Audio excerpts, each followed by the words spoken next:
Cyber నేరగాళ్లు రోజుకో కొత్త ఎత్తుగడతో మోసాలకు పాల్పడుతున్నారు.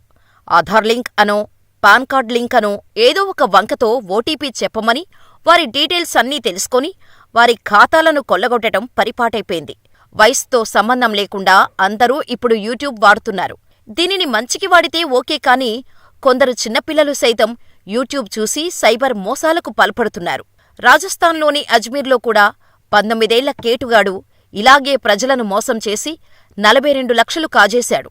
అసలు ఎవరీ కేటుగాడు, అతడు చేసిన తప్పేంటి అనేది ఇప్పుడు చూద్దాం. రాజస్థాన్లోని అజ్మీర్లో 11వ తరగతి చదువుతున్న విద్యార్థి యూట్యూబ్ ద్వారా మోసం చేయటం ఎలాగో నేర్చుకున్నాడు. యూట్యూబ్ చూసి ఫేక్ డిపాజిట్ స్కీమ్ క్రియేట్ చేశాడు.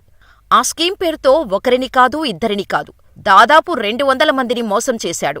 ఇలా ఆ విద్యార్థి సంపాదించిన డబ్బు ఎంతో తెలిస్తే షాకవ్వాల్సిందే. విద్యార్థి పేరు కాసిఫ్ మిశ్రా. వయసు 19 సంవత్సరాలు మాత్రమే. తెలివితేటలు మాత్రం వయసుకు మించి. డబ్బు సంపాదించాలి అనుకున్నాడు. యూట్యూబ్ ద్వారా వీడియోలు చేయటం మొదలుపెట్టాడు. వీడియోల కంటెంట్ బాగుండటంతో సబ్స్క్రైబర్స్ పెరుగుతూ వచ్చారు. ఇన్స్టాగ్రామ్లో కూడా లక్షల మంది ఫాలోవర్స్ను సంపాదించాడు. వీరందరినీ కాసిఫ్ మిశ్రా ఎరగా మార్చుకున్నాడు. ఫేక్ డిపాజిట్ స్కీమ్ గురించి యూట్యూబ్లో అందరికీ చెబుతూ నమ్మించాడు. స్టార్టింగులో తక్కువ పెట్టుబడి పెట్టి వారికి ఎక్కువ డబ్బు ఇచ్చాడు. అలా ప్రజల్లో మంచి గుర్తింపు వచ్చేలా బాగానే ప్లాన్ చేశాడు. డబ్బులు ఆశ చూపించి అందరినీ బాగా నమ్మించాడు. ఒకసారి తన స్కీములో ఇన్వెస్ట్మెంట్ చేసిన వారికి తమ స్నేహితులు, పరిచయస్తులకు సైబర్ నేరగాళ్లు రోజుకో కొత్త ఎత్తుగడతో మోసాలకు పాల్పడుతున్నారు. ఆధార్ లింకో, పాన్ కార్డ్ లింకో ఏదో ఒక వంకతో ఓటీపీ చెప్పమని వారి డీటెయిల్స్ అన్నీ తెలుసుకొని వారి ఖాతాలను కొల్లగొట్టడం పరిపాటైంది. డబ్బు విషయంలో ప్రజలకు ఉండే బలహీనతల్ని క్యాష్ చేసుకుని భారీ మొత్తాన్ని కొట్టేశాడు.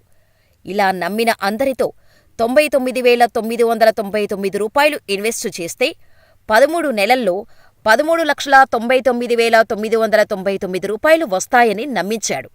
కాసిఫ్ మిశ్రా మాటలు నమ్మి దాదాపు 200 మంది మాయలో పడ్డారు.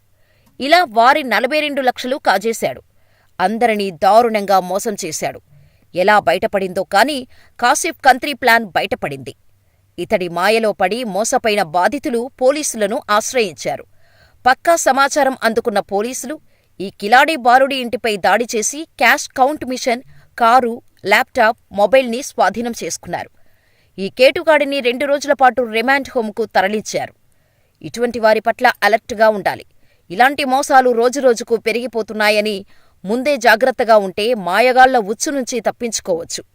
తప్పుడు మార్గాల్లో త్వరగా డబ్బులు సంపాదించాలనుకుంటే ఇటువంటి మోసాలకు బలవుతారు. సో జాగ్రత్త వహించండి.